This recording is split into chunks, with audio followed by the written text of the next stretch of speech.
Hello guys, welcome to English speaking course and we are on day 8 today.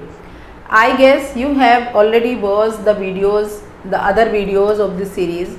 If not, you may watch from the description of this video. The link has been left there.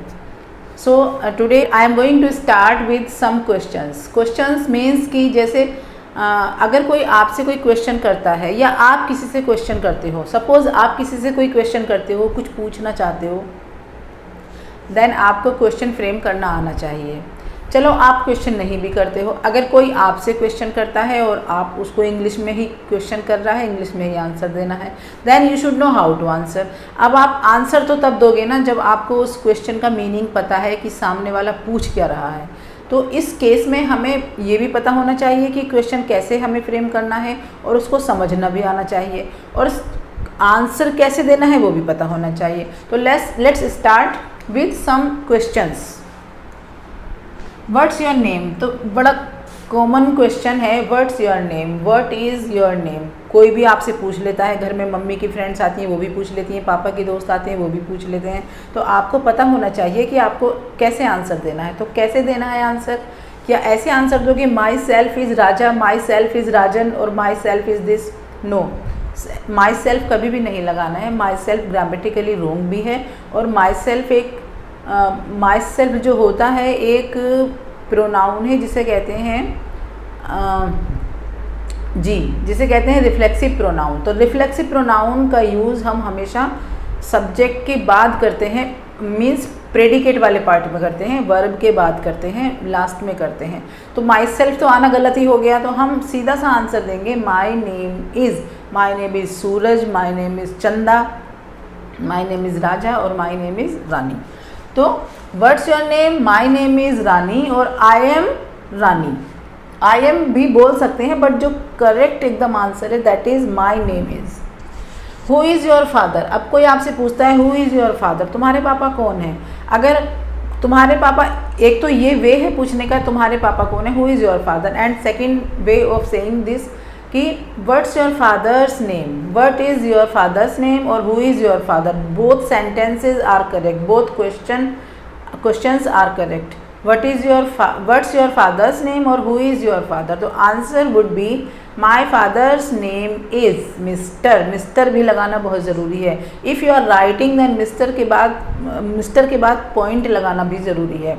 My father's name is और the name of my father. The name of my father is mister Jayaprakash Narayan, mister Satish Kumar, और जो भी आपके पापा का name है वो आप बोल सकते हो, मिस्टर ज़रूर लगाएंगे. हु इज़ योर फादर और what is your father's name are the same questions. What is your father, अब ये व्हाट इज़ योर फादर पहला था, हु इज़ योर फादर कि तुम्हारे पापा कौन है. तो अगर सामने बहुत सारे पापास खड़े हैं तो आप कह सकते हो कि दैट इज़ माई फादर और he is my father, he is my father, ठीक है ना, और नेम भी बता सकते हो. अब क्वेश्चन है व्हाट इज़ योर फादर, तुम्हारे पापा क्या हैं. और ऐसे भी क्वेश्चन पूछ सकता है पूछने वाला what does your father do, what does your father do, तुम्हारे पापा क्या करते हैं और तुम्हारे पापा क्या हैं. और what is your fathers designation, इस तरह भी पूछ सकते हैं. तो आंसर होगा my father is a teacher, my father is an engineer, my father works in a company, my father works with a company, or my father is a government servant, my father works in private sector. इस तरह से कोई भी answer आप बोल सकते हो. Next question is how old are you. How old are you, कितने पुराने हो तुम. नो, तुम कितने साल के हो, तुम कितने साल के हो. तो या तुम्हारी age, what is your age, ऐसे भी पूछ सकते हैं. व्हाट्स योर एज और व्हाट इज़ योर एज और how old are you are the same questions. तो आई एम 5 और I am 5 years old, I am 9 years old, I am 10 years old और आई एम 10, ये भी sufficient है. आई am 10 और I am 12. Okay. Next is in which class do you read और in which class do you study. ऐसे भी पूछ सकता है कोई, क्लास रीड भी लगा सकता है और स्टडी भी लगा सकता है. तो I study in 9th class. अगर आप क्लास से पहले नंबर लगा रहे हो देन यू हैव टू से 9th, और अगर आप क्लास के बाद नंबर लगा रहे हो तब आपको कार्डिनल नंबर यूज़ करना होगा, class 9. I study in class 9 और आई रीड इन क्लास 9 और I study in 10th class और 9th क्लास और I study in 10th class और आई रीड भी लगा सकते हो। हाउ मैनी, रीड का मतलब वहाँ पर पढ़ने से ही होता है, स्कूल वाला पढ़ने से ही होता है। रीड का मतलब ये नहीं कि बुक पढ़ लेंगे, वो मतलब नहीं है यहाँ पर, वही वाला मतलब है कि आप स्टडी कौन सी क्लास में करते हो।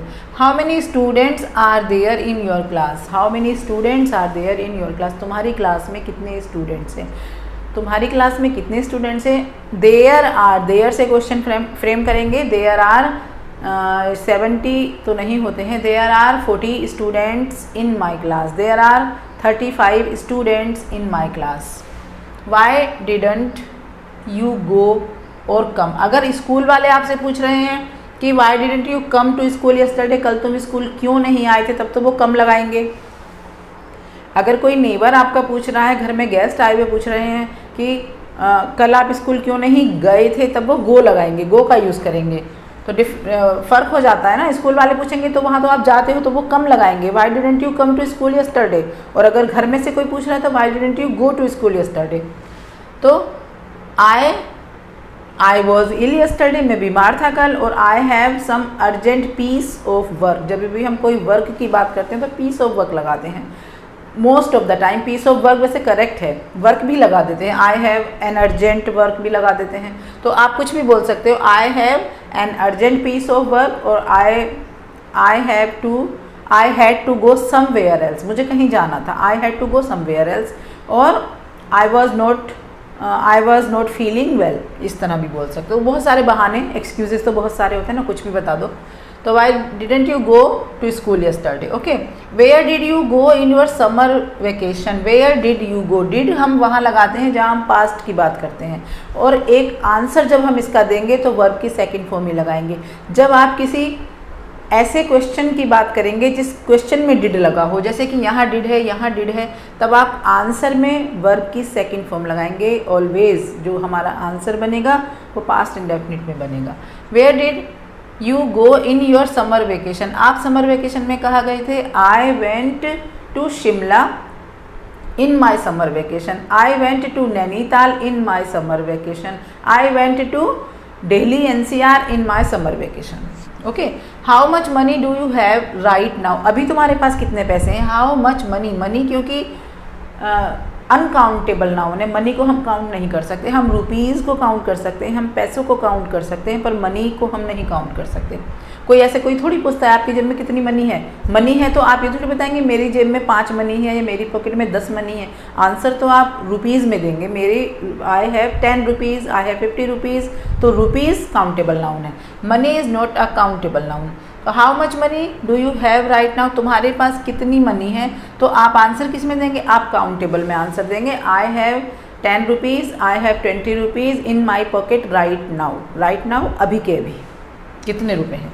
हु टीचेज यू इंग्लिश, कौन तुम्हें इंग्लिश पढ़ाता है, तुम्हें इंग्लिश कौन पढ़ाता है। तो यहाँ पर डिड नहीं लगा है तो आपको सेकंड फॉर्म में आंसर नहीं देना है आपको, बिकॉज टीच में ES लगा है, तो हम ये प्रेजेंट टेंस का क्वेश्चन है, तुम्हें कौन पढ़ाता है, तो हमें आंसर में भी वर्ब की फर्स्ट फॉर्म ही लगानी है। मिस्टर शर्मा, मिस्टर वर्मा और मिसेस शर्मा टीचेज, ES ही लगाएंगे, टीचेज मी इंग्लिश, मुझे इंग्लिश पढ़ाती हैं मिस्टर शर्मा, मिसेस वर्मा, कोई भी जो भी टीचर हैं आपकी। Which subject do you like the most, आपसे कोई भी पूछ सकता है, कोई भी घर में आने वाला पूछ सकता है, कोई फ्रेंड भी पूछ सकता है कि भाई तुम्हें कौन सा सब्जेक्ट पसंद है। Which subject do you like most, कौन सा सब्जेक्ट तुम ज़्यादा पसंद करते हो, तो I like English the most, English को ही बनाना अपना favourite subject. I like English the most, चलिए मैथ्स बना दीजिए, I like maths the most. When do you get up in the morning, when do you get up, do किसका sign है, present tense का sign है। when do you, तुम सुबह में कब उठते हो, तो फर्स्ट फॉर्म में ही बनाएंगे। I get up at 7, at 6, at 9, I get up at 9 in the morning, I get up at 7 in the morning, okay. कोई पूछता है तुम्हारा भाई कितने बजे उठता है, when does your brother get up in the morning, तो my brother gets up, अब gets लगाएंगे, gets up at 7 in the morning। Where do you live? I live in Delhi, I live in Mumbai, I live in Shimla, कुछ भी आप लगा के आई live इन करके answer बना सकते हो जहाँ भी आप रहते हैं। What's your favourite dish? Rajma chawal is my favourite dish, bhindi roti is my favourite dish. What's your favourite drink? Coke is my favourite drink, coffee is my favourite drink. What's your favourite ice cream? Chocolatey flavour और जो भी आप बोलना चाहो, softy is my favourite ice cream. What is your favourite actor? Amitabh Bachchan is my favourite actor, आपकी जो पसंद है आप वो बोल सकते हो। What's your favourite hero? Hero भी सेम है, Shahrukh Khan is my favourite hero. What's your favourite chocolate? कोई भी चॉकलेट जो आपको पसंद हो आप उसको बता सकते हैं। My next sentence is if I hadn't joined the class I wouldn't have learned English communication. अगर मैंने क्लास ज्वाइन ना की होती, अगर मैं क्लास ज्वाइन ना करता, if I hadn't joined the class I wouldn't have learned English communication, तो मुझे इंग्लिश में बात करना नहीं आता या मैं इंग्लिश में बात करना नहीं जानता। कैसे बनाया है हमने? हैड एंड जॉइन, हैड के साथ वर्ब की third form means past perfect का यूज़ करके फर्स्ट सेंटेंस, फर्स्ट क्लॉज, और सेकंड क्लॉज में वुडंट हैव जो कि वुड का यूज़ करके हैव का यूज़ करना है। नोट तो अगर हम निगेटिव में बना रहे हैं तो नोट तो लगेगा ही लगेगा, नोट हम यहाँ भी लगाएंगे यहाँ भी, क्योंकि हमारे दोनों ही सेंटेंस निगेटिव में हैं। If I hadn't joined the class, अगर मैंने क्लास ज्वाइन ना की होती या मैं क्लास ज्वाइन ना करता, I wouldn't have learned English communication, तो मैं इंग्लिश कम्युनिकेशन नहीं कर पाता। इफ़ यू वर्कड हार्ड, अगर तुम मेहनत करते, इफ़ यू वर्कड हार्ड या तुमने मेहनत की होती, again worked, you worked hard, you would have succeeded if you had worked hard, if you had worked hard, you would have, जब हम would have का यूज़ करेंगे तो यहाँ पर had प्लस वर्ब की थर्ड फॉर्म ही लगेगी। if you had worked hard you would have succeeded, तो तुम अपने काम में सक्सेसफुल हो जाते। अगर तुम मेहनत कर लेते, अगर तुम मेहनत कर लेते, एक तरह का रिग्रेट फील कर रहे हैं, अगर तुम मेहनत कर लेते तो तुम अपने जो भी तुमने एग्ज़ाम दिया है, टेस्ट दिया है, उसमें तुम सक्सेसफुल हो जाते या तुम सफलता तुम्हें मिल जाती। यू ब्रोज्ड, ब्रोज्ड का मतलब होता है किसी बात को छेड़ना, किसी बात का टॉपिक उठा लेना। तो यू ब्रोज्ड दैट सब्जेक्ट, उस सब्जेक्ट की बात तुमने छेड़ी थी या उस सब्जेक्ट को तुमने छेड़ा था, तुमने बात उठाई थी। She was afraid of broaching the topic of money to his mother, वो डर रही थी बात छेड़ने से या बात करने से। किस बात को करने से? द टॉपिक ऑफ मनी, पैसों की बात करने से वो डर रही थी। टू हिज मदर, अपनी मम्मी से पैसों की बात करने से वो डर रही थी। To her mother, she was afraid of broaching the topic. Broaching किसी, जब हमें कोई टॉपिक क्लोज पड़ा है उसके बारे में हम बात नहीं कर रहे हैं, अचानक से हमने वो बात उठा दी, देन उसे कहते हैं ब्रोच द टॉपिक, की बात को तुमने छेड़ा है। बात छेड़ना, बात निकालना, ब्रोच वहाँ उस सेंस में यूज़ किया जाता है।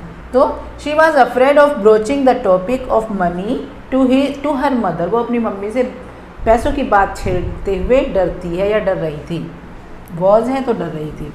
Who will break the eyes, break the eyes एक ईडियम है, इसका यूज़ हम करते हैं कि जैसे चुप बैठे हैं लोग तो वहाँ पर कहा जाता है कि अब चुप्पी कौन तोड़ेगा, ब्रेक द आइस, चुप्पी को तोड़ना। Who will break the ice, अब शुरुआत कौन करेगा, कौन चुप्पी तोड़ेगा। She will bell the cat, अब ये जो बेल है ये एक आपने नाउन के तौर पे तो इसको सुना है, बेल मायने घंटी, लेकिन अब यहाँ पर ये वर्ब की एज अ वर्ब यूज़ हुआ है। Who will bell the cat, bell का मतलब घंटी बांधने से भी होता है, तो बिल्ली के गले में घंटी कौन बांधेगा। Who will bell the cat, बिल्ली के गले में घंटी कौन बांधेगा। अगर ये सेंटेंस आपको बोलना है तो आप कह सकते हो I will bell the cat, मैं बिल्ली के गले में घंटी बांधूंगा, I will bell the cat. They exchanged hot words, hot words, hot words गरम मिजाज होते हुए जो बोल देते हैं ना, मतलब थोड़ी सी लड़ाई वाली बात। ही एक्सचेंज्ड, उन्होंने कुछ बातें एक दूसरे को बोली, कुछ गलत बातें, कुछ गरम लड़ाई झगड़े वाली बातें एक दूसरे को बोली। ही एक्सचेंज्ड हॉट वर्ड्स, उनके बीच गर्मा गर्मी हो गई या उनमें कुछ झड़प हो गई, इस तरह से इसका सेंस निकलना है, उनके बीच कुछ झड़प हो गई। He is right side of 30। अब ये जो राइट साइड और रॉन्ग साइड लिखा है इट मीन्स होता है, अगर मैं बोलूँ he is right side of 30 तो इट मीन्स वो अभी 30 का नहीं हुआ है। अगर मैं बोलूँ he is wrong side of 30 तो इट मीन्स वो भी 30 से आगे पहुंच चुका है, लेकिन 31, 32, 31 to 39 तक वो हो सकता है, लेकिन वो अभी 40 का नहीं हुआ है। तो he is right side of 30 वो अभी 21 से 30 तक के बीच में है, 30 का नहीं हुआ है। He is wrong side of 30 वो 30 का हो चुका है और 30 से आगे निकल चुका है, बट 40 से आगे नहीं निकला है। ठीक है, अगर 40 से आगे निकल गया होता तो हम कहते रॉन्ग साइड ही इज़, अगर वो 40 से आगे चला गया होता तो 30 की जगह 40 आ जाता। ठीक है ना, क्योंकि रॉन्ग साइड 40 हो जाता। अभी वो रॉन्ग साइड 30 है, रॉन्ग साइड 30 है तो 30 से आगे निकल चुका है, 40 से आगे नहीं निकला है। His wound has gone. Wound means जख्म, घाव, वूंड। इसका प्रोनाउंसिएशन है वूंड और एक होता है वाउंड, जो कि विंड की सेकंड फॉर्म होती है। Wind, wound and wound. Wind means किसी चीज़ को लपेटना या पीसना, विंड। ही वूंड, उसके जो घाव हैं, उसके जो जख्म है, हैज़ गोन, जा चुके हैं, ख़त्म हो गए हैं। But scar is still there. Scar means जो मार्क रह जाते हैं जख्म के, दैट इज़ स्कार, वो अभी बाकी हैं। जो जख्म के जो निशान हैं वो अभी बाकी हैं। वूंड उसके भर चुके हैं पर जख्म पर उसके निशान अभी बाकी हैं, स्टिल देयर हैं वहाँ पर। How did your test go. How did your test go और how did your exam go. तुम्हारा एग्ज़ाम कैसा हुआ, तुम्हारा एग्ज़ाम कैसा गया। How did your test go. Will the tea do, इसका मतलब है, डू का मतलब है यहाँ पर, डू मीन्स चलेगी। क्या चाय चलेगी। विल द टी डू, क्या चाय चलेगी। Yes of course, why not, it will do, हाँ चलेगी। क्या कॉफ़ी चलेगी। Will the coffee do. Will the ice cream do, क्या आइसक्रीम चलेगी। Yes, why not. Now let's have a look at some other sentences. They kept on waiting for their friends. Kept on का मतलब होता है कोई भी work continue रहना। Kept on और keep on, keep on present tense में और केप्ट ऑन पास्ट टेंस में, कंटिन्यू रहना। दे kept on waiting for their friends, वो अपने दोस्तों का, अपने फ्रेंड्स का वेट करते रहे। दे केप्ट ऑन, करते रहे। दे केप्ट ऑन वेटिंग, वो अपने दोस्तों का, अपने फ्रेंड्स का वेट करते रहे। तो केप्ट ऑन किस सेंस में लगाया हमने, काम कंटिन्यू रखा उन्होंने, वो करते रहे wait. He kept on sleeping the whole day. He kept on, वह सोता रहा।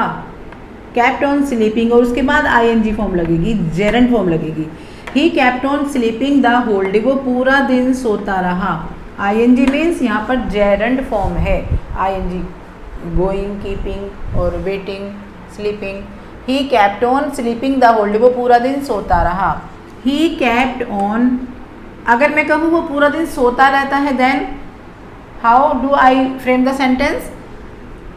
ही keeps on sleeping the whole day, वो पूरा दिन सोता रहता है। He keeps on, he singular subject है, then I will use s in verb. तो वर्ब है केप्ट और फर्स्ट फॉर्म हो जाएगी इसकी कीप, तो कीप में एस में लगा दूंगी। He keeps on sleeping the whole day, वो पूरा दिन सोता रहता है। वे अपने दोस्तों का वेट करते रहते हैं। दे कीप ऑन, यहाँ पर एस नहीं लगेगा because they is plural subject, third person of plural. He kept on talking nonsense, वो and I kept on hearing. He kept on talking nonsense, nonsense बकवास करना, फालतू की बात करना, वो बकवास करता रहा। ही केप्ट ऑन टॉकिंग नॉनसेंस, वो बकवास करता रहा। And I kept on hearing, और मैं सुनती रही। मैं यहाँ लिसनिंग भी लगा सकती थी, पर ध्यान से सुनना होता मुझे तब मैं लिसनिंग लगाती, क्योंकि आई वॉज नॉट लिसनिंग केयरफुली, क्योंकि मैं केयरफुली नहीं सुनती और कोई भी किसी की बकवास केयरफुली नहीं सुनता है। That's why I used here hearing. I kept on hearing, और मैं सुनती रही। I kept on seeing and he went away, मैं देखती रही। आई केप्ट ऑन सीइंग और I kept on watching, both are correct here. I kept on seeing, मैं देखती रही, एंड ही वेंट अवे, और वह चला गया। You always keep crying, you always keep crying, अब यहाँ पर हमने कीप लगाया है, फर्स्ट फॉर्म लगी है तो प्रेजेंट की बात हो गई है। तुम हमेशा रोते रहते हो, यू ऑलवेज कीप लाफिंग, तुम हमेशा हंसते रहते हो, यू ऑलवेज कीप स्माइलिंग, तुम हमेशा मुस्कुराते रहते हो, यू ऑलवेज कीप स्लीपिंग, तुम हमेशा सोते रहते हो। और अगर मैं कहूँ हमेशा मुस्कुराते रहो तो कीप स्माइलिंग, मुस्कुराते रहिए, हमेशा सोते रहो कीप स्लीपिंग, हमेशा बातें करते रहो कीप टॉकिंग। तो हम कीप लगा के उसमें वर्ब की फॉर्म में ing लगा देंगे। Okay, whenever it is seen, whenever it is seen का मतलब है जब भी देखो या जब भी देखा जाता है, जब भी देखा जाता है। whenever it is seen जब भी देखते हैं, जब भी देखा जाता है। they keep fighting वे लड़ते ही रहते हैं। whenever it is seen जब भी देखो या जब भी देख लो उसे, उन्हें देखा जाता है, वो लड़ते ही रहते हैं। they keep fighting। whenever it is seen जब भी देखो या जब भी देखा जाता है। he keeps taunting her वो उसको, taunting का मतलब होता है ताना मारना, वो उसको ताना मारता रहता है। हर मीन्स कोई गर्ल है। whenever it is seen जब भी देखा जाता है। he keeps taunting her वो उसको ताना मारता रहता है। go and play ludo जाओ और ludo Khelo. go and play cricket जाओ और cricket Khelo. come and serve me food आओ और मुझे खाना लगा दो या मुझे खाना परोस दो। सर्व का मतलब होता है खाना परोसना, खाना लगाना। you should go and help her तुम्हें जाना चाहिए और उसकी मदद करनी चाहिए। you should go and help her तुम्हें जाना चाहिए और उसकी मदद करनी चाहिए। go and wash his car जाओ और उसकी कार धो दो, वॉश कर दो। Don't go to the park park में मत जाओ। वॉश योर शूज़ अपने शूज़ धो लो। पार्क में मत जाओ, अपने शूज़ धो लो। Because you have to go to school in the morning tomorrow कल सुबह तुम्हें स्कूल जाना है। So please don't go to the park, wash your shoes. You must watch and like my videos तुम्हें मेरी वीडियोज़ देखनी भी चाहिए और उन्हें लाइक भी करना चाहिए। And subscribe also. तो it brings me to the end of the video and have a good day ahead. If you are new on the channel then please subscribe. अगर आप पहली बार वीडियो देख रहे हैं, पहली बार मेरे चैनल पर देख रहे हैं तो चैनल को सब्सक्राइब करें। We will be back soon. Till then, bye.